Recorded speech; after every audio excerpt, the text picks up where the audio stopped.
24ನ ಭಾಗದಲ್ಲಿ ಕಳೆದ ಸರಿ ನಾವು ನೋಡುವಾಗ ಅಲ್ಲಿ ನಾವು ಅದಕ್ಕಿಂತ ಮುಂಚಿನ ಭಾಗಗಳಲ್ಲಿ ನಾವು ಜಿತೇಂದ್ರಿಯರಾಗಿ ಇರಬೇಕು ಅಂತ ಹೇಳಿದ್ರು. ಪವಿತ್ರಾತ್ಮನ ಒಂದು ಕೃಪಾವರದಿಂದ ಆಕ್ಚುಲಿ ಈ ಜಿತೇಂದ್ರಿಯರಾಗಿ ಇರ್ಲಿಕ್ಕೆ ನಮ್ಮ ಕೈಯಲ್ಲಿ ಸಾಧ್ಯ ಆಗುತ್ತೆ. ಅದರಲ್ಲಿನೂ ಎಲ್ಲೆಲ್ಲಿ ಆ ಪವಿತ್ರಾತ್ಮ ಕೃಪಾವರ ನಮಗೆ ಹೆಚ್ಚಾಗಿ ಬೇಕಾಗಿದೆ, ನಮ್ಮ ಜೀವನದಲ್ಲಿ ಎಲ್ಲೆಲ್ಲಿ ತಪ್ಪಾಗ್ತದೆ ಅಂತ ಬರುವಾಗ ನಾವು ಅಲ್ಲಿ ನೋಡಿದೀವಿ 5 ಸೆನ್ಸ್ ಅನ್ನ. ಅದರಲ್ಲಿ 1-2 ನಾನು ಅಷ್ಟೊಂದು ಯಾಕಂದ್ರೆ ಎಲ್ಲ ಕಡೆನೂ ಮಾತಾಡಿರ್ತಾರೆ. ಆದ್ರೆ ಇಲ್ಲಿ ಹೆಚ್ಚಾಗಿ ನಮ್ಮನ್ನ ಸಾಯಿಸೋದು ನಾವೊಂದು ವಾಕ್ಯ ನೋಡಿದೀನಿ ಯಾವ್ದ್ರಲ್ಲಿ ಜ್ಞಾನೋಕ್ತಿಯಲ್ಲಿ 18ನೇ ಅಧ್ಯಾಯ 20ನೇ ವಾಕ್ಯದಲ್ಲಿ ಜೀವನ ಮರಣಗಳು ನಾಲಿಗೆ ವಶ ಅಂತ. ಇವತ್ತೇನು ಅದೇ ಕಂಟಿನ್ಯೂ ಆಗ್ತೇನೆ. ಯಾಕೆಂದ್ರೆ ಅಷ್ಟು ಈ ನಮ್ ಬಾಯಿಂದ ಬರ್ತಾ ಇರೋದು ಮಾತುಗಳಿಂದ ಅಷ್ಟು ಒಳ್ಳೇದಾಗಲಿಕ್ಕೇನೋ ಅವಕಾಶ ನಮಗೆ ಇದೆ, ನಮ್ಮ ಜೀವನದಲ್ಲಿ ಅಷ್ಟು ಕೆಟ್ಟದನ್ನು ಆಗಲಿಕ್ಕೇನು ಅವಕಾಶ ಇದೆ. ಜಸ್ಟ್ ಲೈಕ್ ಎ ಫೈರ್, ಸಣ್ಣದಿಷ್ಟೇ ಇಷ್ಟು ಸಣ್ಣ ಒಂದೇ ಮಾತು ಸಾಕು ಇಡೀ ಜೀವನವನ್ನು, ಇಲ್ಲಾದ್ರೆ ಇಡೀ ಸಂಸಾರವನ್ನು, ಇಡೀ ಸಂಸ್ಥೆಯನ್ನು ಹಾಳು ಮಾಡುವಂತ ವಿಷಯ. ಇವತ್ತು ನಾವು ನೋಡುವಂತ ಆ ವಿಷಯದಲ್ಲಿ ನಮ್ಮ ಚಿಂತೆಗಳು, ನಮ್ಮ ಆಲೋಚನೆಗಳು ಅದೇ ಈ ಕೆಲವೊಂದು ಹೇಳ್ತಾರೆ ಈ ಹೃದಯದಲ್ಲಿ ಏನ್ ಯೋಚನೆ ಮಾಡ್ತಾರೆ ಅದು ಜಸ್ಟ್ ನಮ್ಮ ಮುಖದಲ್ಲಿ ನೋಡಿದ್ರೆ ರಿಫ್ಲೆಕ್ಟ್ ಆಗಿ ಜಸ್ಟ್ ಲೈಕ್ ಎ ಮಿರರ್. ಹೃದಯದಲ್ಲಿ ಏನೇನು ಆಲೋಚನೆಗಳು ನಡೀತಾ ಇರುತ್ತೆ, ಅಲ್ಲಿ ಸಂತೋಷ ಇದ್ರೆ ಮುಖದಲ್ಲಿನೂ ಸಂತೋಷ ಕಾಣಿಸುತ್ತೆ, ಅಲ್ಲಿ ದುಃಖ ಇದ್ರೆ ಮುಖದಲ್ಲಿನೂ ದುಃಖ ಕಾಣಿಸುತ್ತೆ, ಅಲ್ಲಿ ನೋವಿದ್ರೆ ಅದನ್ನು ಕಾಣಿಸುತ್ತೆ ಅಂತ. ಇಲ್ಲಿ ಇದೇ ರೀತಿಯಲ್ಲಿನೇ ನಮ್ಮ ಹೃದಯದಲ್ಲಿ ನಾವು ಒಳ್ಳೇದಾಗಿ ಇಲ್ಲದ್ರೆ ಒಳ್ಳೇದು ಕೆಟ್ಟದಂತೆಲ್ಲ ಏನು ಯೋಚನೆ ಮಾಡ್ತಾ ಇರೋದು ಅದು ನಮ್ಮ ನಾಲಿಗೆಯಿಂದ ಡೆಲಿವರಿ ಆಗ್ತಾರೆ. ಯಾರಾದ್ರೂ ಒಂದು ಪ್ರಶ್ನೆ ಹೇಳುವಾಗ, ಯಾರಾದ್ರೂ ಒಂದು ನಮ್ಮ ಬಗ್ಗೆ ಒಂದು ಅಪವಾದ ಹೇಳುವಾಗ, ಇಲ್ಲಾಂದ್ರೆ ಯಾರಾದ್ರೂ ನಮ್ಮ ಬಗ್ಗೆ ಕೆಟ್ಟದಾಗಿ ಮಾತಾಡುವಾಗ ಅಲ್ಲಿ ಒಳಗಡೆ ತಕ್ಷಣ ಹೃದಯದಲ್ಲಿ ನಮ್ಮ ಯೋಜನದಲ್ಲಿ ಏನ್ ರಿಯಾಕ್ಷನ್ ಆಗ್ತಾ ಇದೆ, ಅದೊಂದು ರೀತಿಯಲ್ಲಿ ಕೆಟ್ಟ ರೀತಿಯಲ್ಲಿ ಇರ್ಬೋದು, ಇಲ್ಲಾಂದ್ರೆ ಒಳ್ಳೆ ರೀತಿಯಲ್ಲಿ ಇರ್ಬೋದು. ಆದ್ರೆ ಪವಿತ್ರಾತ್ಮನ ಕುರಿತಾಗಿ ನಾವು ಕಲಿಯುವಾಗ ಅದು ಒಳ್ಳೇದಾಗಿನೇ ಮನಸ್ಸಲ್ಲಿ 100 ವಿಚಾರಗಳು ಬರುತ್ತೆ. ಅದನ್ನೇ ಎಷ್ಟು ಬಿಗಿ ಹಿಡ್ಕೊಂಡು ನಮ್ಮಿಂದ ಒಂದು ವೇಳೆ ಬೇರೆ ಯಾರಿಂದನೋ ನಮಗೆ ಒಂದು ವೇಳೆ ನೋವಾಗಿದನ್ನು ನಮ್ಮ ಮಾತಿಂದ ಬೇರೆ ಯಾರಿಗೇನು ನೋವಾಗಬಾರದು ಅಂತ ಈ ಗೈಡ್ಲೈನ್ಸ್ ಎಲ್ಲಿ ಬರುತ್ತೆ ಅಂತ ಹೇಳಿದ್ರೆ ಪವಿತ್ರಾತ್ಮನ ಕೃಪಾವರದಿಂದ, ಆ ಪ್ರಭಾವದಿಂದ ನಮಗೆ ಸಿಗ್ತಾ ಇರೋದು. ಮಾನಸಿಕವಾಗಿರೋದಂತ ಯಾವತ್ತು ವಿಷಯದಿಂದಲೂ ಈ ಒಂದು ಕಂಟ್ರೋಲ್ ಸಿಗಲ್ಲ. ಯಾಕಂದ್ರೆ ಮನುಷ್ಯನಂತ ಹೇಳ್ತಾರೆ ಜಸ್ಟ್ ಲೈಕ್ ಸೋಷಿಯಲ್ ಆನಿಮಲ್ ಅಂತ ಹೇಳ್ತಾರೆ. ಅವನ್ ಪ್ರಾಣಿ, ಅವನ ಕ್ಯಾರೆಕ್ಟರ್ ಆಗಿರ್ಲಿ, ಅವನ್ ಬಾಕಿರೋದಾಗಿ ಎಲ್ಲದನ್ನು ಅದಕ್ಕೆ ಸಮವಾಗಿರುತ್ತೆ. ಜಗಳ ಮಾಡ್ಲಿಕ್ಕೆ ಅವನು ತುಂಬಾ ಇಷ್ಟ, ಇನ್ನೊಬ್ಬರನ್ನ ನೋಯಿಸ್ಲಿಕ್ಕೆ ಇಷ್ಟ, ಅದೇ ರೀತಿಯಲ್ಲಿ ಕೆಟ್ಟದನ್ನು ಬಾಕಿ ಎಲ್ಲದನ್ನು ಹೆಚ್ಚಾಗಿ ಆಸಕ್ತಿ ಇರುವಂತ ಒಂದು ಸೋಷಿಯಲ್ ಆನಿಮಲ್ ಈ ಮನುಷ್ಯ ಅಂತ ಹೇಳ್ತಾ ಇರೋದು. ಆದ್ರೆ ಇಲ್ಲಿ ಆ ಸೋಷಿಯಲ್ ಆನಿಮಲ್ ಅಂತ ಹೇಳ್ತಾ ಇರೋದು ಆ ಪ್ರಾಣಿಯನ್ನೇ ಕರ್ನಾದ ಯೇಸು ಕ್ರಿಸ್ತನು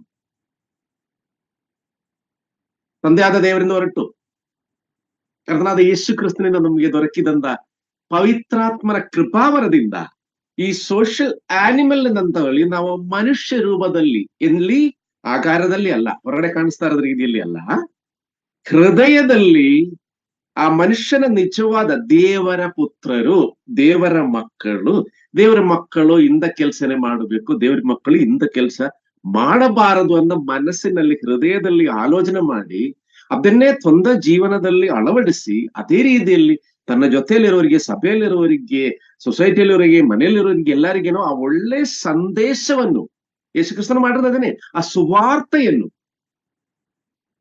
ಜನಗಳು ಹೇಳಿ ಅವರ ಮನಸ್ಸಲ್ಲಿ, ಅವರ ಹೃದಯದಲ್ಲಿ ಕಾರ್ಯ ಮಾಡುವ ಹಾಗೆ ಇಲ್ಲಿಂದ ಹೋಗಾದ್ಮೇಲೆ ಪವಿತ್ರಾತ್ಮನ ನಮಗೆ ಕಳಿಸ್ಕೊಟ್ರು.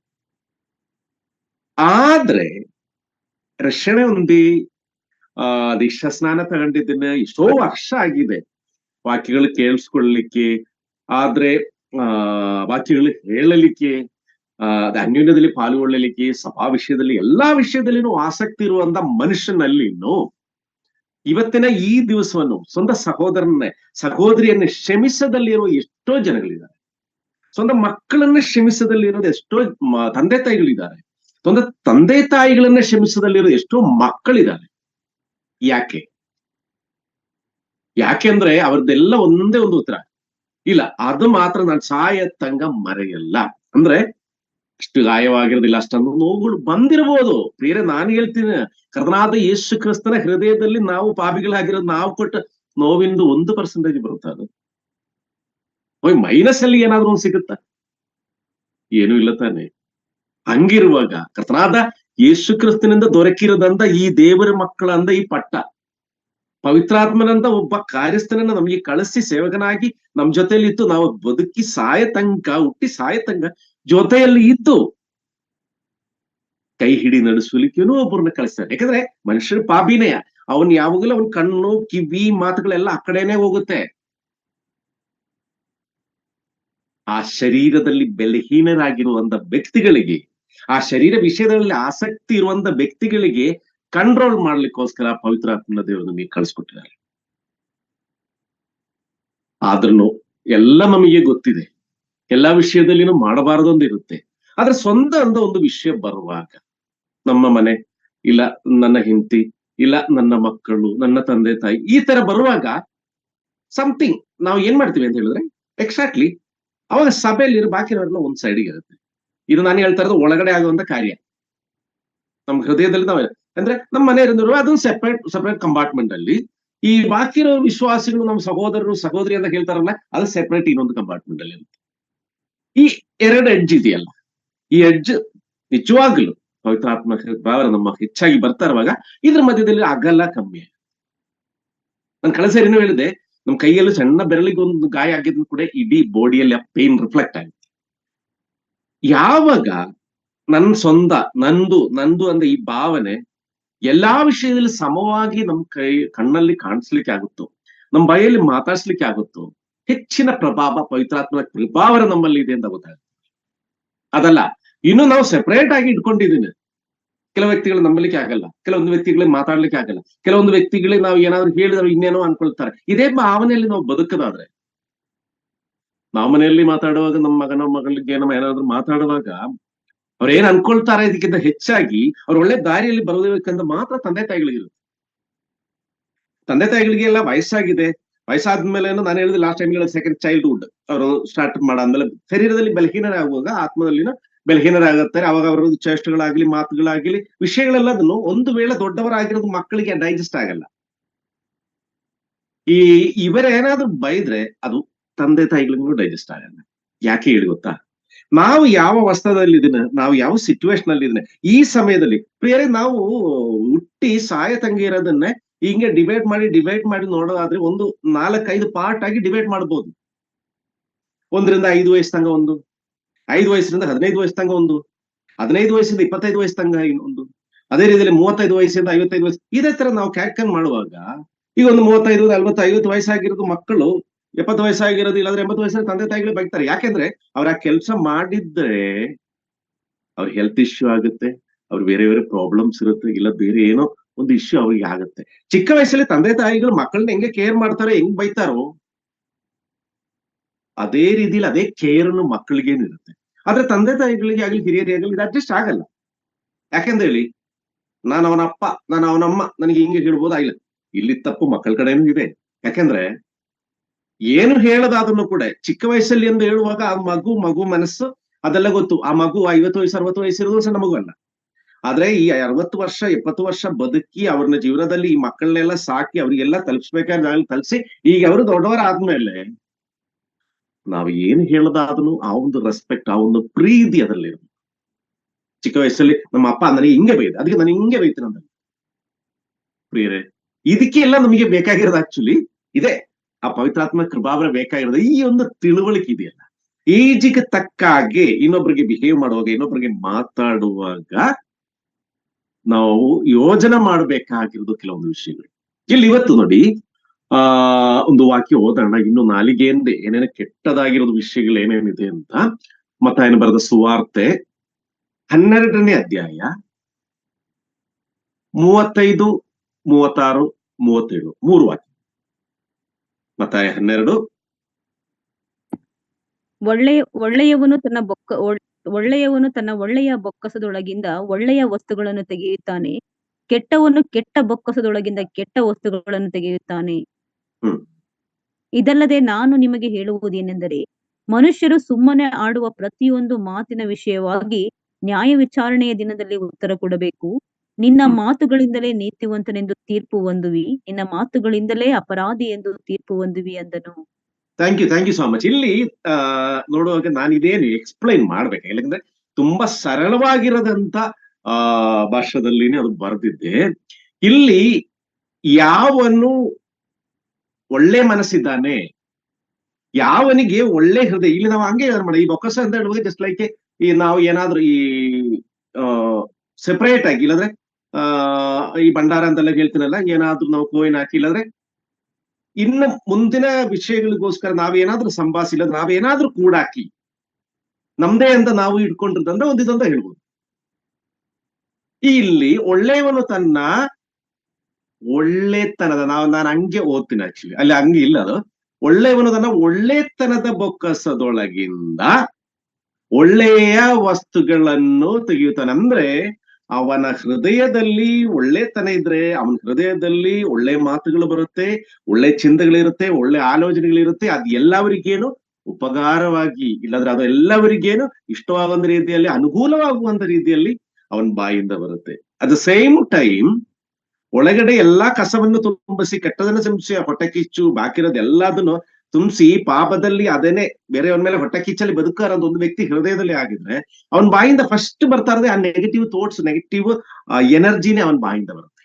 ಅದೇನಾಗುತ್ತೆ ಅಂತ ಹೇಳಿ, ಅವನನ್ನು ಇಲ್ಲಿ 36ನೇ ವಾಕ್ಯಕ್ಕೆ ಬರುವಾಗ, ಇದಲ್ಲದೆ ನಾನು ನಿಮಗೆ ಹೇಳುವುದೇನಂದ್ರೆ ಮನುಷ್ಯನು ಸುಮ್ಮನೆ ಆಡುವ ಪ್ರತಿಯೊಂದು ಮಾತಿನ ವಿಷಯವಾಗಿ ನ್ಯಾಯ ವಿಚಾರಣೆಯ ದಿನದಲ್ಲಿ ಉತ್ತರ ಕೊಡ್ಬೇಕು. ಇಲ್ಲಿ ನಿಜವಾಗ್ಲೂ ಹೇಳಬೇಕು ಅಂತ ಹೇಳಿದ್ರೆ ಒಂದು ಪ್ರಶ್ನೆ ಬರುತ್ತೆ, ಅಲ್ಲ ಒಂದು ತಮಾಷೆನೂ ಕೂಡ ಹೇಳಂಗಿಲ್ಲ. ಇನ್ನೊಬ್ರಿಗೆ ನೋವಾಗದಂತಾದ್ರೆ ಆ ತಮಾಷೆ ಹೇಳಂಗಿಲ್ಲ ಆಕ್ಚುಲಿ. ಇನ್ನೊಂದು ವಿಷಯ ಹೇಳ್ತೀನಿ, ಈ ಪ್ರತಿಯೊಂದು ತಮಾಷೆದಲ್ಲಿ ನಾವು ತಮಾಷೆ ಅಂತ ಹೇಳುವಾಗ ಅದ್ರ ಹಿಂದೆ ಇನ್ನು ಯಾರೋ ಒಬ್ರದ್ದು ಬೆಲಹೀನತೆ ಇರುತ್ತೆ. ಆ ಬೆಲಹೀನನೇ ಆ ಚೆನ್ನಾಗಿರೋದನ್ನ ಆಡ್ಕೊಳ್ತಾ ಇರೋದು, ಇಲ್ಲಾಂದ್ರೆ ಕಾಲಿಲ್ಲದಲ್ಲಿ ಇರೋದು, ಕೈ ಇಲ್ಲದಲ್ಲಿ ಇರೋದು, ಇಲ್ಲಾಂದ್ರೆ ಮಾತಾಡ್ಲಿಕ್ಕೆ ಶಕ್ತಿ ಇಲ್ಲದಲ್ಲಿ, ಇಲ್ಲ ಕಣ್ಣಿಲ್ಲದಲ್ಲಿ. ಇದೆಲ್ಲದೊಂದು ಸಬ್ಜೆಕ್ಟ್ ಅಂತ ಹೇಳಿದ್ರೆ ಅದು ಅವನ ನೋವಿನೇ ಇಲ್ಲಿ ನಾವು ಹೇಳ್ತಾರ. ಪ್ರಿಯರೇ, ಈ ನೋವಿಲ್ಲದಲ್ಲೇ ಇಲ್ಲಾದ್ರೂ ಇನ್ನೊಬ್ಬರನ್ನ ಕೆಳಗೆ ಮಟ್ಟ ಇಳಿಸೋದಲ್ಲಿ ಇರೋದು ತಮಾಷೆಗಳಂತ ಹೇಳಿದ್ರೆ ಇಲ್ಲ ಅಂತಾನೆ ಹೇಳಬಹುದು. ಯಾಕಂದ್ರೆ ಇನ್ನೊಬ್ಬರದ್ದು ಬೆಲಹೀನನೇ ಇನ್ನೊಬ್ಬರದ್ದು ಅವನ ಮೇಲೆ ಹೇಳದಂತ, ಅವನ ಮೇಲೆ ಆ ತಮಾಷೆ ಮಾಡುವಂತ, ಇಲ್ಲಾಂದ್ರೆ ಏನಾದ್ರೂ ಒಂದು ಮಾತುಗಳಿಲ್ಲ. ಇಲ್ಲಿ ನೋಡಿ ಅದು ಎಷ್ಟು ದೊಡ್ಡ ತಪ್ಪು, ಎಷ್ಟು ದೊಡ್ಡ ಪಾಪ ಅಂತ ಹೇಳುವಾಗ ಇಲ್ಲಿ ಒಂದೇ ಯೋಚನೆ ಮಾಡ್ಬೇಕಾಗಿರೋದು, ನಾವು ಏನು ಮಾತು ಹೇಳೋದಾದ್ರೂ ಅದಕ್ಕಿಂತ ಮುಂಚೆ ಫಸ್ಟ್ ಅದೊಂದು ತಮಾಷೆ ಇರ್ಬೋದು, ಏನಾಗ್ಲಿ, ಆದ್ದರಿಂದ ಇನ್ನೊಬ್ರು ವ್ಯಕ್ತಿಗೆ ನೋವಾಗುತ್ತೋ ಇಲ್ವೋ, ಮೊದಲನೇದಾಗಿ ತಮಾಷೆ ಆಗಲಿ ಬಾಕಿ ಇರೋದು ಯಾವ ವಿಷಯ ಆಗ್ಲಿ ಹೇಳಿ, ನಾವೊಂದು ವಿಷಯ ಹೇಳುವ ಅದು 4 ಜನ ಮುಂದೆ ಮಾತಾಡುವಾಗ ಅದು ಇನ್ನೊಬ್ರು ಹರ್ಟ್ ಆಗುತ್ತಾ, ಅವನ ಹೃದಯದಲ್ಲಿ ನೋವಾಗುತ್ತಾ ಅಂತ ಯೋಜನೆ ಮಾಡಿ ಮಾತಾಡ್ಬೇಕಾದ್ರೆ ಜವಾಬ್ದಾರಿ ದೇಶ ಸ್ನಾನ ಹೊಂದಿರೋರಿಗೆ, ರಕ್ಷಣೆ ಹೊಂದಿರುವ ಪವಿತ್ರಾತ್ಮ ಕೃಪಾವರ ಸಿಕ್ಕಿದ ಎಲ್ಲಾ ವ್ಯಕ್ತಿಗಳದ್ದು ಜವಾಬ್ದಾರಿ. ಆಕ್ಚುಲಿ 37ನೇ ವಾಕ್ಯ ಅದರಲ್ಲಿನೂ ಹೇಳಿ, ಆ ಜವಾಬ್ದಾರಿ ಇಲ್ಲದಲ್ಲೇ ಇದ್ರೆ ಒಂದು ವಿಷಯ ಹೇಳ್ತೀನಿ, ಪ್ರತಿಯೊಂದು ಮಾತಿಗೇನು ವಿಷಯವಾಗಿ ನ್ಯಾಯ ವಿಚಾರಣೆಯ ದಿನದಲ್ಲಿ ಉತ್ತರ ಕೊಡಬೇಕಾಗುತ್ತೆ. ನಾವು ಏನೋ ಯೋಚನೆ ಮಾಡೋದ್ರಲ್ಲಿ ಏನೇನೋ ಮಾತಾಡ್ತಾ ಇರ್ತೀನಿ, ಅದೆಲ್ಲ ಬೇರೆಯವ್ರದ್ದು ಬೆಲಹೀನ ಅಂತಾನು ಕೂಡ ನಾವು ಯೋಚನೆ ಮಾಡಲ್ಲ. ಯಾಕಂದ್ರೆ ನಾವು ಮಾತಾಡಿ ಬೇರೆಯವ್ರ ಜೊತೆ ನಾವು ಕಾಡ್ಕೊಂಡು ಎಲ್ಲ ಇದನ್ನ ಮಾತಾಡ್ತಾ ಇರ್ತೀನಿ. ಆದ್ರೆ ಇಲ್ಲಿ ಹೇಳ್ತಾ ಇದ್ದೀನಿ, ನೀನು ಸುಮ್ನೆ ಹೇಳಿದಂತ ಒಂದು ಮಾತು ಕೂಡ, ಅದಕ್ಕೆ ಕೂಡ ಏನಕ್ಕೆ ನೀನು ಈ ರೀತಿಯಲ್ಲಿ ಮಾತಾಡಿದೆ, ಆ ವ್ಯಕ್ತಿ ನಿನಗೆ ಏನ್ ಮಾಡಿದೆ, ಏನ್ ತಪ್ಪು ಮಾಡಿದೆ, ಸುಮ್ನೆ ಆ ವ್ಯಕ್ತಿ ಆ ವಿಶ್ವಾಸ ಹೃದಯದಲ್ಲಿ ನೀನ್ ಯಾಕೆ ನೋವು ಕೊಟ್ಟ ಪ್ರಶ್ನೆಗೆ ಉತ್ತರ ಕೊಡಬೇಕಾಗುತ್ತೆ ಅಂದ. ಪ್ರಿಯರೇ, ಬಹಳ ಗೌರವದಂತ ವಿಷಯ ಇದು. ಯಾಕಂದ್ರೆ ಯಾವಾಗಲೂ 24 ಗಂಟೆನೂ ನಮ್ಮ ಬಾಯಲ್ಲಿ ನಿರಂತರ ಮಾಡೋ ಸಮಯ ಒಂದು ಬಿಟ್ಬಿಟ್ಟು ಕೆಲವರು ಇದರಲ್ಲೂ ಮಾತಾಡ್ತಾರೆ.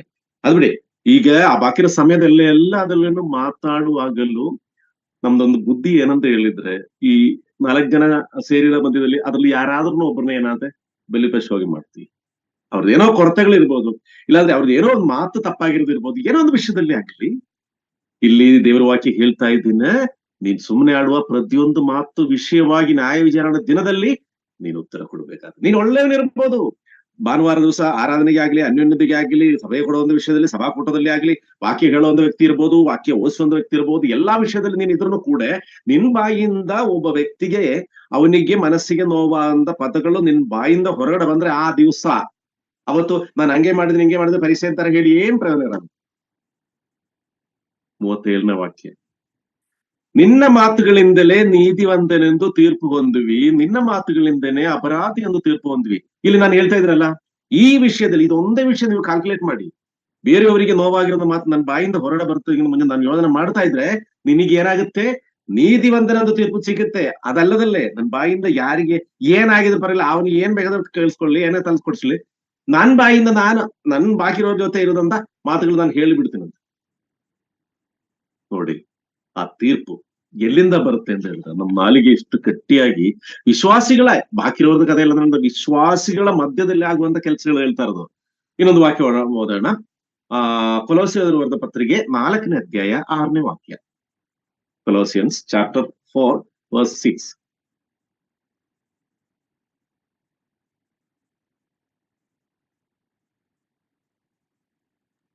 ಕೊಲೋಸಿಯನ್ಸ್ 4ನೇ ಅಧ್ಯಾಯ 6ನೇ ವಾಕ್ಯ. ನಿಮ್ಮ ಸಂಭಾಷಣೆಯು ಯಾವಾಗಲೂ ಇಂಪಾಗಿಯೂ ರಸವತ್ತಾಗಿಯೂ ಇರಲಿ.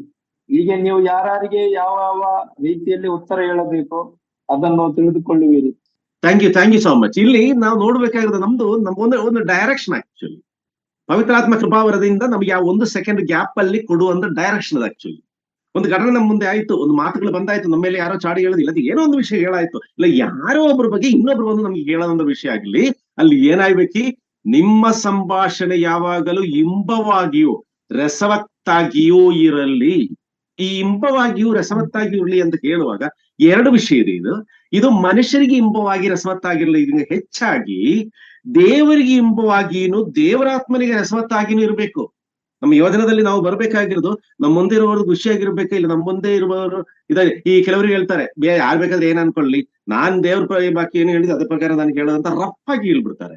ಇಲ್ಲಿ ಇಂಬವಾಗಿಯೂ ರಸವತ್ತಾಗಿ ಇರ್ಲಿ ಅಂತ ಹೇಳ್ತಾ ಇರೋದು, ಅವರಿಗೆ ಎಕ್ಸ್ಪೆಕ್ಟ್ ಮಾಡುವಂತ ರೀತಿಯಲ್ಲಿನು ಈ ಇಬ್ಬರ ಮಧ್ಯದಲ್ಲಿ ಇರೋ ಸಂಭಾಷಣೆ ನೋಡಿ ದೇವರಿಗೆ ಸಂತೋಷವಾಗುವಂತ ರೀತಿಯಲ್ಲಿನು ಪ್ರತಿಯೊಬ್ಬ ವಿಶ್ವಾಸಿಯು ಮಾತಾಡ್ಬೇಕಂತ ಹೇಳ್ತಾ ಇರೋದು. ಇಲ್ಲಿ ನೋಡಿ ಏನಂತ ಹೇಳಿದ್ರೆ, ಯಾರಿಗೆ ಯಾವ ರೀತಿಯಲ್ಲಿ ಅಲ್ಲಿನೂ ಸ್ಪೆಷಾಲಿಟಿ ಇದೆ. ನಮ್ಮ ಮುಂದೆ 10 ಜನ ಇದ್ರು, 10 ಜನಕ್ಕೇನು ನಾವು ಒಂದೇ ರೀತಿಯಲ್ಲಿ ಮಾತಾಡ್ಲಿಕ್ಕೆ ಆಗಲ್ಲ. ಅದಕ್ಕೆ ಅವರಿಗೆ ಅಷ್ಟೇ ಅಲ್ಲ, ದೇವರಿಗೇನು ಇಷ್ಟವಾಗುವಂತ ರೀತಿಯಲ್ಲಿ, ಇಂಬವಾಗುವಂತ ರೀತಿಯಲ್ಲಿನು ರಸವತ್ತಾಗಿ ನಿನ್ನ ಮಾತು ಬಾಯಿಂದ ಹೊರಡೆ ಬರಬೇಕು. ದಿಟ್ ಮೀನ್ಸ್ ನೀವು ಯೋಜನೆ ಮಾಡಿನೇ ಪ್ರತಿಯೊಬ್ಬ ವ್ಯಕ್ತಿ ಹತ್ರನು ಮಾತಾಡಬೇಕು ಅಂತ ಹೇಳ್ತಾ ಇರೋದು. ಇಲ್ಲಿ ನೋಡಿ ಇನ್ನೊಂದು ವಾಕ್ಯ ನೋಡೋಣ. ಯಾಕೋಬನ ಬರೆದ ಪತ್ರಿಕೆ 3ನೇ ಅಧ್ಯಾಯ 9 ಮತ್ತೆ 10. ಯಾಕೋಬ, ನಾಲಿಗೆಯಿಂದ ತಂದೆಯಾದ ಕರ್ತನನ್ನು ಕೊಂಡಾಡುತ್ತೇವೆ, ಅದರಿಂದಲೇ ದೇವರ ಹೋಲಿಕೆಗೆ ಸರಿಯಾಗಿ ಉಂಟು ಮಾಡಲ್ಪಟ್ಟ ಮನುಷ್ಯರನ್ನು ಶಪಿಸುತ್ತೇವೆ.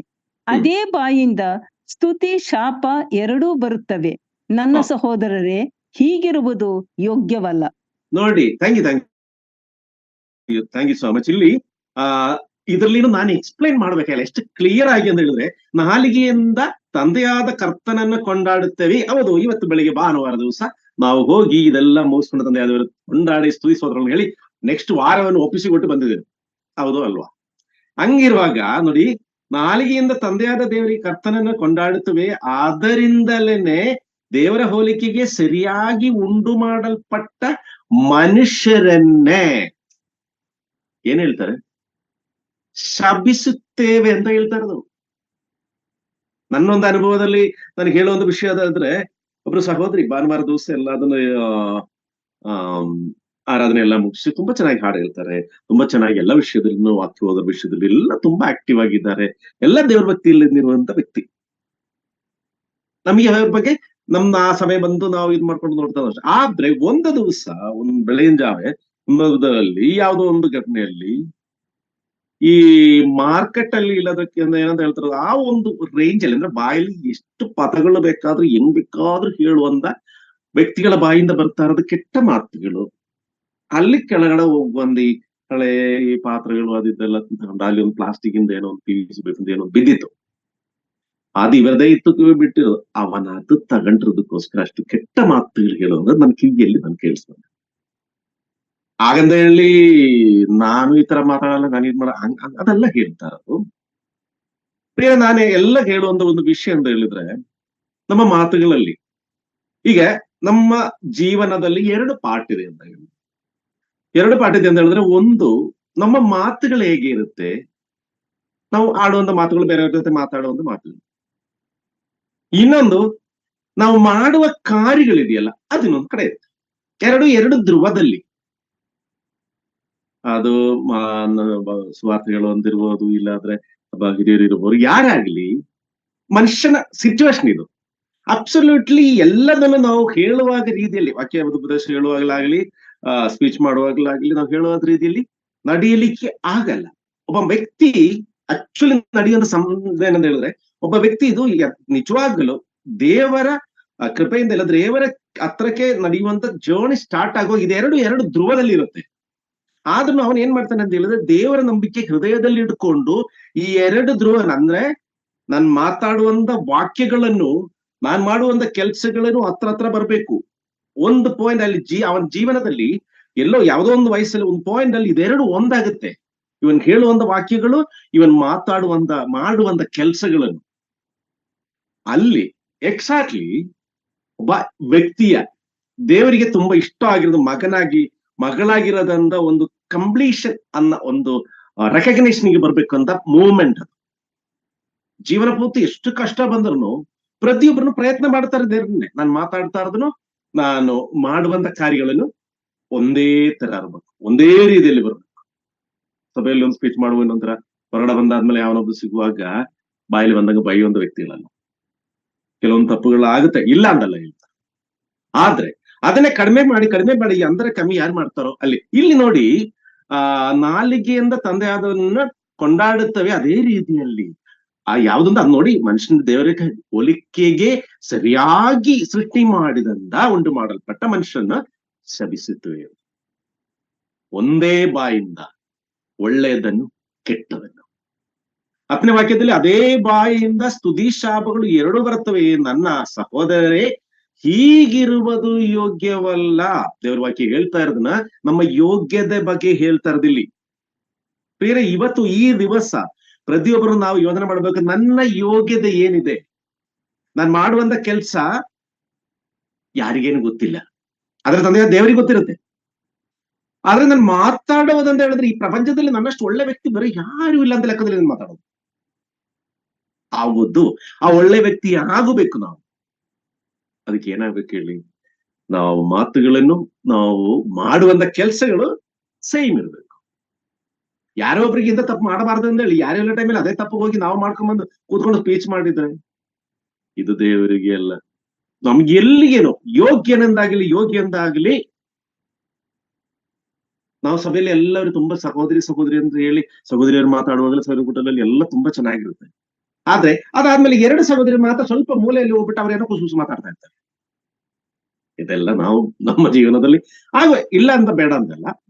ಆದ್ರೆ ಪ್ರಿಯರೇ, ನಮ್ಮ ಪ್ರಯತ್ನ ಕರ್ತನಾದ ಯೇಸು ಕ್ರಿಸ್ತನ ಶರೀರ ರಕ್ತಗಳು ನಮಗೋಸ್ಕರ ಆ ಕಲ್ವಾರಿ ಶಿಲುಬೆ ಮೇಲೆ ಅಷ್ಟೊಂದು ನೋವು ಅನುಭವಿಸಿ ಸುರಿಸಿ ಅದಾದ್ಮೇಲೆ ಎದ್ದು ನಮಗೆ ಪವಿತ್ರಾತ್ಮನನ್ನ ಕಳಿಸ್ಕೊಟ್ಟು ನಾವನ್ನ ಎಷ್ಟು ಪ್ರೊಟೆಕ್ಟ್ ಮಾಡಿ ಈ 2000 ವರ್ಷ ಕಾಲವನ್ನು ಮನುಷ್ಯರಾಗಿರೋ ಪಾಪಿಗಳಾಗಿರೋ ಮನುಷ್ಯರನ್ನ ಮತ್ತೆ ತಿತ್ತಿ ಇನ್ನೊಬ್ರು ತಪ್ಪು ಮಾಡುವಾಗ ಅವನಿಗೆ ಮತ್ತೆ ಕೈ ಹಿಡಿದು ನಡೆಸ್ಕೊಂಡ್ಬಂದು ನಮ್ಮನ್ನೆಲ್ಲ ದಾರಿಯಲ್ಲಿ ನಮ್ಮ ಕುಟುಂಬವಾಗಿ ಸಂತೋಷವಾಗಿ ಜೀವಿಸುವಾಗಿ ಆಯುಸ್ಸು ಆರೋಗ್ಯ ದೇವರು ಕೊಟ್ಟಿರೋದಕ್ಕೆ ದೇವ್ರು ಏನ್ ಎಕ್ಸ್ಪೆಕ್ಟ್ ಮಾಡ್ತಾ ಇದ್ರೆ, ದೇವ್ರ ಎಕ್ಸ್ಪೆಕ್ಟ್ ಮಾಡ್ತಾ ಇರೋದು ಇಷ್ಟೇ, ನನ್ನ ಮಕ್ಕಳೆಲ್ಲರೂ ನನಗೆ ಯೋಗ್ಯರಾಗಿರ್ಬೇಕು. ಇಲ್ಲಿ ನೋಡಿ, ನೀವ್ ಹೆಂಗಿರೋದು ಅಯೋಗ್ಯವಾಗಿರುತ್ತೆ, ಅದೇ ಬಾಯಿನ ನಿಮ್ಮ ಬಾಯಿಂದ ಬರ್ತಾರ. ಆಗಲೇ ಹೇಳಿದೆ, ನೀತಿಯನ್ನು ಸಿಕ್ಕದು ನ್ಯಾಯವನ್ನು ಕೊಡುವಂತ ನಿಮ್ಮ ಬಾಯಿಂದ ಬರ್ದ ಮಾತುಗಳಲ್ಲಿ ಇರುತ್ತೆ ಅಂದ್ರೆ, ಇಲ್ಲಿ ಅದೇ ಬಾಯಿಂದ ಸ್ತುತಿಶಾಪಗಳು 2 ಬರುವಾಗ ದೇವ್ರ ವಾಕ್ಯ ಹೇಳ್ತಾ ಇದ್ದನ, ಇದು ಯೋಗ್ಯವಲ್ಲ. ನೀವ್ ಆತರ ಮಾಡದಾದ್ರೆ ನನ್ನ ಮಕ್ಕಳು ಅಂತ ಹೇಳಲಿಕ್ಕೆ ನೀವು ಯೋಗ್ಯರಲ್ಲ. ನನ್ನ ಸಾನ್ನಿಧ್ಯಕ್ಕೆ ಬರ್ಲಿಕ್ಕೆ ನೀವು ಯೋಗ್ಯರಲ್ಲ. ನನ್ನ ಪರಲೋಕ ಬರ್ಲಿಕ್ಕೆ ನೀವು ಯೋಗ್ಯರಲ್ಲ. ಇದೆಲ್ಲ ದೇವರಿಗೆ ಗೊತ್ತು. ಪ್ರಿಯರೇ, ಪವಿತ್ರಾತ್ಮನ ಪವಿತ್ರಾತ್ಮನ ಪ್ರಭಾವ, ಆ ಶಕ್ತಿ, ಸಹಾಯ ಹೆಚ್ಚಾಗಿ ನಮಗೆ ಬೇಕಾಗಿರೋದು ಇಲ್ಲಿ ಇದೇ ಪಾಯಿಂಟ್ ಅಲ್ಲಿನೇ ನಮಗೆ ಹೆಚ್ಚಾಗಿ ಆ ಒಂದು ಪ್ರಭಾವವನ್ನು, ಸಹಾಯವನ್ನು ಬೇಕಾಗಿರೋದು. ಇನ್ನೊಂದು ವಾಕ್ಯ ನೋಡೋಣ. ಜ್ಞಾನೋಕ್ತಿ ಪುಸ್ತಕ 10ನೇ ಅಧ್ಯಾಯ 31ನೇ ವಾಕ್ಯ.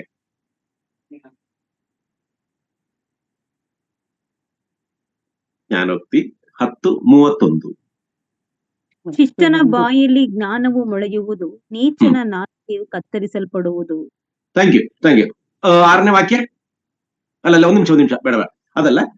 ಇಲ್ಲಿ ಶಿಷ್ಟನ ಬಾಯಲ್ಲಿ ಜ್ಞಾನವು ಮೊಳೆಯುವುದು ಅಂತ ಹೇಳಿದ್ರೆ, ಅವನ್ ಎಲ್ಲಾ ರೀತಿಯಲ್ಲಿ ಅವನ ಒಂದು ಕಂಟ್ರೋಲ್ ಅಲ್ಲಿ ಅವನು ಹೇಳುವಂತ ಮಾತುಗಳಾಗ್ಲಿ, ಅಟ್ ದ ಸೇಮ್ ಟೈಮ್ ಬಾಯಲ್ಲಿ ಬಂದಂಗೆ ಏನೇನೋ ಮಾತಾಡ್ತಾ ಇರುವಾಗ ಅವನ್ ನಾಲಿಗೆ ಕತ್ತರಿಸಲ್ಪಡುವುದು. ಪ್ರೇರ ನಿಮಗೆ ಒಂದು ಜಸ್ಟ್ ಇಮ್ಯಾಜಿನ್ ಮಾಡಲ್ಲ, ಎಕ್ಸಾಕ್ಟ್ಲಿ ರಿಯಾಲಿಟಿ. ಒಳ್ಳೇದಾಗಿ ಮಾಡುವ ಒಂದೊಂದು ವ್ಯಕ್ತಿ, ಅವ್ನು ಮಾಡುವ ಕೆಲಸನೂ ಒಳ್ಳೇದೇನೆ, ಅವ್ನು ಹೇಳದಂತೆನೆ ಮಾಡುವಂತ ವ್ಯಕ್ತಿ, ಅವನಿಗೆ ಎಲ್ಲಾ ರೀತಿಯಲ್ಲಿ ಒಳ್ಳೆತನ ಆಗುವಾಗ ಇಲ್ಲಿ ಶಿಷ್ಟನ ಬಾಯಿ, ಇಲ್ಲಾದ್ರೆ ಈ ನಾಲಿಗೆಯಲ್ಲಿ ಕೆಟ್ಟದನ್ನ ಆಗಲೇ ಹೇಳಿದೆ ಏನಂತ ಹೇಳಿ, ಶಾಪವನ್ನು, ಅದೇ ರೀತಿಯಲ್ಲಿ ಸ್ತುತಿ ಸ್ತೋತ್ರಗಳನ್ನು ಹೇಳುವಂತ ನಾಲಿಗೆ ಏನಾಗ್ಬಿಡುತ್ತೆ, ಇದೆರಡು ಬರ್ತಾರ ನಾಲಿಗೆ ಇಲ್ಲಿ ಕತ್ತರಿಸಲ್ಪಡುವುದು. ನಾಳೆ ನಿನಗೆ ಮಾತಾಡ್ಲಿಕ್ಕೆ ಶಬ್ದ ಇರಲ್ಲ, ನಾಳೆ ನೀನ್ ಹೇಳ್ಬೇಕು ಅಂತ ಅನ್ಕೊಂಡಿರೋದು ವಿಷಯ ಹೇಳಲಿಕ್ಕೆ ನಿನಗೆ ಶಬ್ದ ಇರಲ್ಲ, ನಾಲಿಗೆ ಇರಲ್ಲ, ನಿನ್ ಬಾಯಲ್ಲಿ ಏನ್ ಧ್ವನಿನೂ ಹೊರಗಡೆ ಬರಲ್ಲ. ಒಂದು ಜಸ್ಟ್ ಯೋಚನೆ ಮಾಡಿ, ನಾಳೆ ಬೆಳಿಗ್ಗೆ ಎದ್ದೇಳುವಾಗ, ಇವತ್ತು ದೇವರಿಗೆ ಒಪ್ಪಿಸಿ ನಾವು ಮಲ್ಗ್ತೀವಿ, ಬೆಳಿಗ್ಗೆ ಎದ್ದೇಳುವಾಗ ನಮಗೆ ಶಬ್ದ ಅಂದಿಲ್ಲ, ನಾವು ಮಾತಾಡ್ತಾರೆ ಯಾರಿಗೇನು ಕೇಳಿಸ್ಕೊಳ್ಲಿಕ್ಕೆ ಆಗ್ತಾ ಇಲ್ಲ, ಯಾವ ವಾಯ್ಸಿನ ಶಬ್ದವನ್ನು ನಮ್ಮ ಬಾಯಿಂದ ಯಾವ ವಾಣಿಯನ್ನು ಬರ್ತಾ ಇಲ್ಲ ಅಂತ ಹೇಳಿದ್ರೆ ಜಸ್ಟ್ ಒಂದ್ ಸೆಕೆಂಡ್ ಯೋಚನೆ ಮಾಡ್ಲಿಕ್ಕೆ ನಮ್ ಕೈಲಿ ಆಗಲ್ಲ. ಕೆಲವರು ಸೂಸೈಡ್ ಬಗ್ಗೆನೇ ಯೋಚನೆ ಮಾಡ್ಬಿಡ್ತಾರೆ, ನನಗೆ ಶಬ್ದ ಇಲ್ಲ ಮಾತಾಡೋದಲ್ಲ ಇರ್ಲಿಕ್ಕೆ ನನ್ ಕೈಯಲ್ಲ. ಇನ್ನು ಬೇರೆಯವ್ರ ಕೆಲವರು ಏನ್ ಮಾತಾಡ್ತಾರೆ ಹೇಳಿ, ನೋಡಿ ಬಾಯಿ ಸರಿ ಇರ್ಲಿಲ್ಲ, ಅವ್ನು ಹಂಗೆ ಮಾತಾಡ್ದೆ ಹಿಂಗೆ ಅದಕ್ಕೆ ನೋಡಿ ಅದಕ್ಕೆ ತಕ್ಕ ಪನಿಷ್ಮೆಂಟ್ ಸಿಕ್ಕಿದೆ ನೋಡಿ, ಈಗ ಮಾತೇ ಬರಲ್ಲ. 100 ಜನ 100 ರೀತಿಯಲ್ಲಿ ಮಾತಾಡ್ತಾರೆ. ಆದ್ರಿಂದ ನನ್ನ ಪ್ರಿಯರೇ, ನಾವು ಹೆಚ್ಚಾಗಿ ಯಾವಾಗಲೂ ಆ ಒಂದು ನಮ್ಮ ಕಂಟ್ರೋಲ್ ಅಲ್ಲಿ ನಮ್ಮ ನಾಲಿಗೆಯನ್ನು ಹಿಡ್ಕೊಳ್ಳಿಕ್ಕೆ. ಇನ್ನೊಂದು ವಾಕ್ಯ ನೋಡೋಣ, ಅದೇ ಜ್ಞಾನೋಕ್ತಿ ಪುಸ್ತಕ 18ನೇ ಅಧ್ಯಾಯ 4 ಮತ್ತು 6ನೇ ವಾಕ್ಯ.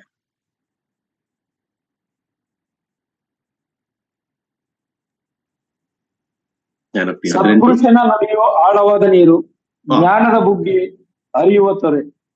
6ನೇ ವಾಕ್ಯ. ಜ್ಞಾನಹೀನನ ತುಟಿಗಳು ಜಗಳವನ್ನು ಒಡೆಯುತ್ತವೆ, ಅವನ ಬಾಯಿ ಪೆಟ್ಟು ತಿನ್ನುವುದಕ್ಕೆ ಹೋಗಿಕೊಳ್ಳುತ್ತದೆ. ನೋಡಿ, ಇದರಲ್ಲಿನೂ ನಾನು ನಿಮಗೆ explain thank you so much. ನಾನು ಇದರಲ್ಲಿನೂ ನಿಮಗೆ ಎಕ್ಸ್ಪ್ಲೈನ್ ಮಾಡಬೇಕಾಗಿಲ್ಲ, ಯಾಕೆಂದ್ರೆ ಅಲ್ಲಿ ಎರಡನ್ನು ಹೇಳಿರೋದು ಯಾರ್ಯಾರಿಗೆ ಯಾವ ಯಾವ ರೀತಿಯಲ್ಲಿ ಯಾವ ಯಾವ ವಿಷಯದಲ್ಲಿ ಏನೇನಾಗುತ್ತೆ, ಹೆಂಗೆ ನಡ್ಕೊಂಡ್ರೆ ಯಾವ ರೀತಿಯಲ್ಲಿ ಆಗುತ್ತೆ ಅಂತ ಹೇಳುವ ಒಂದು ವಿಷಯ. ಇಲ್ಲಿ ಇಷ್ಟೆಲ್ಲ ವಿಷಯಗಳು ನಾವು ನಾಲಿಗೆ ಬಗ್ಗೆ ಇನ್ನು ತುಂಬಾ ಇದೆ, ನೆಕ್ಸ್ಟ್ ಇದರಲ್ಲಿ ಮಾತಾಡೋಣ. ಆದ್ರೆ ಕೊನೆಗೆ ಕನ್ಕ್ಲೂಡ್ ಮಾಡೋ ರೀತಿಯಲ್ಲಿ ನಾವು ಒಂದು ನೋಡುವಾಗ ಇಲ್ಲಿ ನಮ್ಮ ಸಭಾ ವಿಷಯದಲ್ಲಿ ನಾವು ಇದೇ ರೀತಿಯಲ್ಲಿ ಮಾಡ್ತೇವೆ. ಒಂಚೂರು ಬೇಗ ಬೇಗ ಓದಿದ್ರೆ ಬೇಗ ಸಮಯ ಮುಗಿಯಿತು.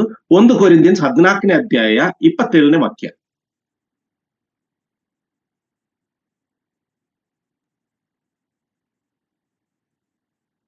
ವಾಣಿಯಿಂದ ಆಡುವುದಾದರೆ ಇಬ್ಬರು ಅಥವಾ ಅವಶ್ಯಕವಿದ್ದರೆ 3 ಹೆಚ್ಚಿಲ್ಲದೆ ಒಬ್ಬೊಬ್ಬರಾಗಿ ಮಾತಾಡಬೇಕು.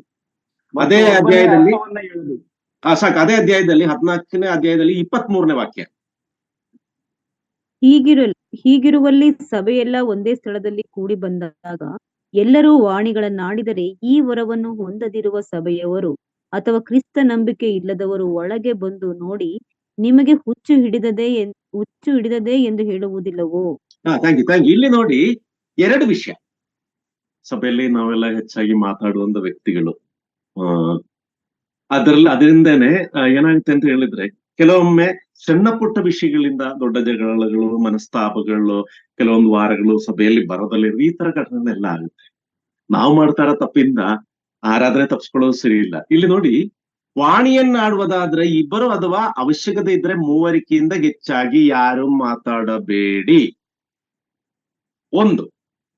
ಒಂದು ವೇದಿಯಲ್ಲಿ ಸಭೆಯಲ್ಲಿ ಜನಾಂಗವಾಗಿ ಸೇರಿ ಬರುವಾಗ ಅಲ್ಲಿ ಒಂದು ಮಾತಾಡ್ತಾ ಇರೋದು ಇನ್ನೊಬ್ರಿಗೆ ಕೇಳಿಸ್ಕೊಳ್ಬೇಕು ಅಂತ ಹೇಳಿದ್ರೆ ಅದು ಹೆಂಗೆ ಮಾತಾಡ್ಬೇಕಂದೇಳಿ, ಒಬ್ಬರೊಬ್ಬರನ್ನಾಗಿ 3 ಜನ ಒಟ್ಟಿಗೆ ಮಾತಾಡಿ ಅಂತಲ್ಲ. 14ನೇ ಅಧ್ಯಾಯ 23ನೇ ವಾಕ್ಯ, ಈಗಿರುವಲ್ಲಿ ಸಭೆಗಳಲ್ಲಿ ನಾವ್ ಈ ತರ ಮಾಡಲಿಲ್ಲ ಅಂತ ಹೇಳಿದ್ರೆ ಏನಾಗುತ್ತೆ ಅಂತ ಹೇಳಿದ್ರೆ, ಎಲ್ಲರೂ ಮಾತಾಡ್ತಾ ಇದ್ರೆ ಈ ವರವನ್ನು ಹೊಂದಿರುವ ಸಭೆಯವರು, ನಮ್ ಜೊತೆಯಲ್ಲಿರುವರು ಅಥವಾ ಕ್ರಿಸ್ತ ನಂಬಿಕೆ ಇಲ್ಲದವರು ಒಳಗೆ ಬಂದು ನೋಡಿ ನಿಮಗೆ ಹುಚ್ಚು ಹಿಡಿದಿದೆ. ಯಾರಿಗೆ ಹೇಳ್ತಾ ಇರೋದು? ಪ್ರೇರೆ 1 ನಿಮಿಷ ನಮ್ಮ ಹೃದಯಕ್ಕೆ ನೋಡೋಣ.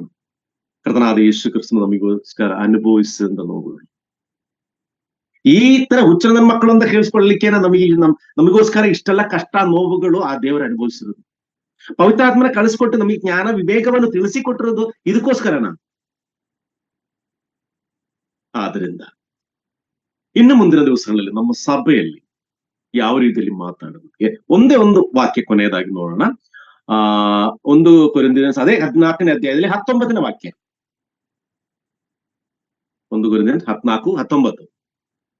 ಆದರೂ ಸಭೆಯಲ್ಲಿ ವಾಣಿಯಿಂದ 10,000 ಮಾತುಗಳನ್ನಾಡುವುದಕ್ಕಿಂತ ನನ್ನ ಬುದ್ಧಿಯಿಂದ 5 ಮಾತುಗಳನ್ನಾಡಿ ಇತರರಿಗೆ ಉಪದೇಶ ಮಾಡುವುದು ನನಗೆ ಇಷ್ಟವಾದದ್ದು.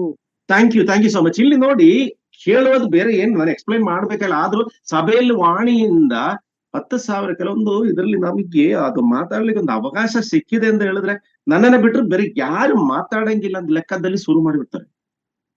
ಇದು ಸರಿ ಅಲ್ಲ. ನೋಡಿ, ಇಲ್ಲಿ 5 ಮಾತುಗಳನ್ನ, ಇದು ಪೌಲನ ಒಂದು ಸಜೆಷನ್ ಆಕ್ಚುಲಿ.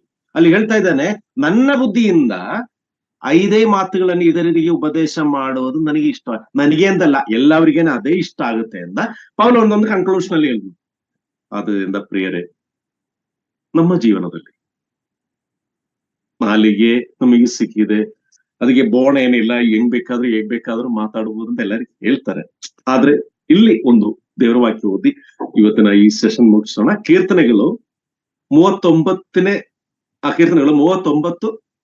1ನೇ ವಾಕ್ಯ. ಕೀರ್ತನೆಗಳು, ನನ್ನ ನಾಲಿಗೆ ಪಾಪಕ್ಕೆ ಹೋಗದಂತೆ ಜಾಗರೂಕನಾಗಿರುವೆನು. ದುಷ್ಟರು ನನ್ನ ಮುಂದೆ ಇರುವಾಗ ಬಾಯಿಗೆ ಕುಕ್ಕೆ ಹಾಕಿಕೊಂಡಿರುವೆನು ಅಂದುಕೊಂಡೆನು.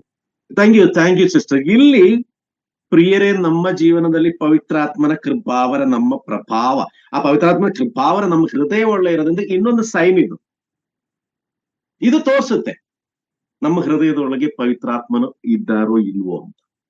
ಆ ದೇವರ ಕೃಪಾವರ, ದೇವರ ಆತ್ಮನ ನಮ್ಮಲ್ಲಿದೆ. ಯಾಕೆ ಅಂತ ಹೇಳಿದ್ರೆ ಇಲ್ಲಿ ನೋಡಿ, ನನ್ನ ನಾಲಿಗೆ ಪಾಪಕ್ಕೆ ಹೋಗದಂತೆ, ನನ್ನ ನಾಲಿಗೆಯಿಂದ ಕೆಟ್ಟ ಯಾವ ಪದಗಳು ಬರಬಾರದು. ಯಾರ ಬಗ್ಗೆನೂ ನಾನು ಚಾಡಿ ಹೇಳಲ್ಲ, ಯಾರ ಬಗ್ಗೆನೂ ಕೆಟ್ಟದಾಗಿ ನಾನು ಬೈಯಲ್ಲ, ಯಾವ ರೀತಿಯಲ್ಲಿ ನನ್ನ ಹೃದಯದಲ್ಲಿ ಕೆಟ್ಟದಾಗಿ ನಾನು ಯೋಚನೆ ಮಾಡಲ್ಲ ಅಂತ ನಮ್ಮ ಮನಸ್ಸಲ್ಲಿ ನಾವು ಡಿಸೈಡ್ ಮಾಡಿ ಅದೇ ರೀತಿಯಲ್ಲಿ ನಡೆಯುವಾಗ ಕೆಲವೊಂದು ಪದಗಳು ಬರುತ್ತೆ ಬಾಯಿಂದ, ಗೊತ್ತಿಲ್ಲದ್ರೆ ಟಕ್ಕೆಂದ ಬಂದ್ಬಿಡ್ತಾರೆ. ಯಾಕಂದ್ರೆ ಹೃದಯದಲ್ಲಿ ಯೋಚನೆ ಇರುತ್ತಲ್ಲ, ಆವಾಗಲೂ ಇದು ಮಾಡೋದು ತಪ್ಪು, ಹೇಳೋದು ತಪ್ಪು ಅಂತ ನಮ್ಮನ್ನ ನಾವು ತಿದ್ಕೊಂಡು ಯಾರಿರ್ತಾರೋ. ದುಷ್ಟನು ನನ್ನ ಮುಂದೆ ಇರುವಾಗ, ನೋಡಿ, ನಮ್ಮ ಮುಂದೆ ಯಾರಿದ್ದಾರೆ ಅಂತ ನಮಗೆ ಗೊತ್ತು. ನಮ್ಮ ಬಗ್ಗೆ ಚಾಡಿ ಹೇಳೋರು, ನಮ್ಮ ಬಗ್ಗೆ ತಪ್ಪು ಹೇಳೋರು, ನಾವು ಸರಿ ಇಲ್ಲ ಅಂತ ಹೇಳೋರು, ಅವರೇನು ದೊಡ್ಡ ವ್ಯಕ್ತಿನ ಅಂತ ಹೇಳೋರು, ಈ ತರ ಇರೋ ಮನಸ್ಥಿತಿ ಇರೋರು ನಮ್ಮ ಮುಂದೆನೂ ಇರ್ತಾರೆ. ನೀವು ಮುಂದೆ ಕೂತಿರೋದೆಲ್ಲ ಹೇಳ್ತಾ ಇರೋದು, ಒಂದೊಂದ್ ಕಡೆ ಇರ್ತಾರೆ. ಅವರಲ್ಲಿ ಇರೋದೇನಕ್ಕೆ ಹೇಳಿ, ನಾವು ಒಂದು ದೇವರ ಕೃಪೆಯಿಂದ, ದೇವರ ಆತ್ಮನಿಂದ ದೇವರ ಮಕ್ಕಳಾಗಿ ಬದುಕಲಿಕ್ಕೆ ಇಷ್ಟ ಇಲ್ಲದ್ರೆ ಸೈತಾನ್ನ ಆತ್ಮಕ್ಕಳಲ್ಲಿರೋದು. ಆ ತಿಳುವಳಿಕೆ ನಮ್ಮಲ್ಲಿರುವಾಗ ಏನ್ ಮಾಡ್ಬೇಕು?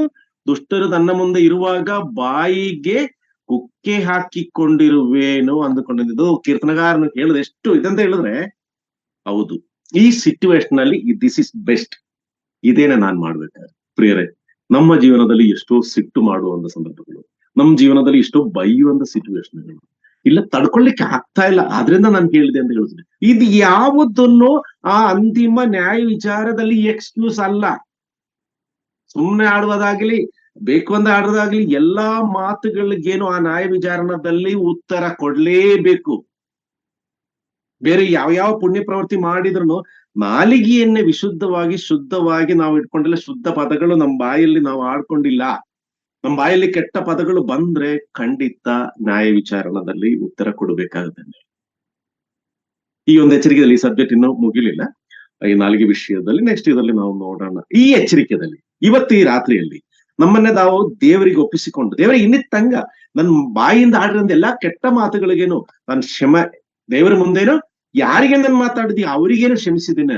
ಇನ್ನು ಮುಂದೆ ಮಾತುಗಳು ನನ್ನ ಮಾತಿಂದಾಗ್ಲಿ, ಬೇರೆಯವ್ರ ಮಾತಿಂದ ಜಗಳ ಮಧ್ಯದಲ್ಲಿರೋರಾಗಿರ್ಲಿ, ಅದು ಯಾವ್ದ ಸಮಸ್ಯೆ ಮಧ್ಯದಲ್ಲಿ ಇಲ್ಲಾದ್ರೆ ಆ ರೀತಿಯಲ್ಲಿ ಯಾವ್ದಾದ್ರು ಒಂದು ವಿಷಯ ಹೃದಯದಲ್ಲಿ ಇದ್ರೆ ಅದು ಈ ರಾತ್ರಿ ದೇವರಿಗೆ ಒಪ್ಪಿಸಿ, ಪ್ರಿಯರೇ, ಎಲ್ಲವ್ರ ಜೊತೆ ನಾವು ಎಷ್ಟು ದಿವಸ ಬದುಕ್ತೀನಿ ಅನ್ನೋದು ಗೊತ್ತಿಲ್ಲ, ಎಲ್ಲವ್ರ ಜೊತೆನು ಯಾವ ಸಮಸ್ಯೆ ಇಲ್ಲದಲ್ಲೇ ಚೆನ್ನಾಗಿ ಮಾತಾಡಿ ಅವ್ರ ತಪ್ಪುಗಳನ್ನ ಕ್ಷಮಿಸಿ ಅವ್ರಿಗೆ ಖುಷಿ ಪಡಿಸ್ಲಿಕ್ಕೋಸ್ಕರ, ಇಲ್ಲಾಂದ್ರೆ ಅವರಿಗೆ ಖುಷಿ ಪಡಿಸ್ಲಿಕ್ಕೆ ಮನುಷ್ಯ ಖುಷಿ ಪಡಿಸಲ್ಲ, ದೇವರಿಗೇನು ಅದು ಇಷ್ಟವಾಗುವಂತ ರೀತಿಯಲ್ಲಿ ಮಾತಾಡುವಂತ ಮಕ್ಕಳಾಗಿ ನಾವು ಬದುಕುವಾಗೆ ಬರುವ ದಿವಸಗಳಲ್ಲಿ ದೇವರು ನನ್ನನ್ನೇ ನಿಮ್ಮನ್ನೇ ಎಲ್ಲರಿಗೇನು ಅನುಗ್ರಹ ಕೊಡ್ಲಿ, ಪವಿತ್ರಾತ್ಮನ ಪ್ರಭಾವ ನಮ್ಮಲ್ಲಿ ಹೆಚ್ಚಾಗಿ ಕೊಡ್ಲಿ ಅಂತ ದೇವರ ಹತ್ರ ಬೇಡುತ್ತಾ ಈ ಅವಕಾಶವನ್ನ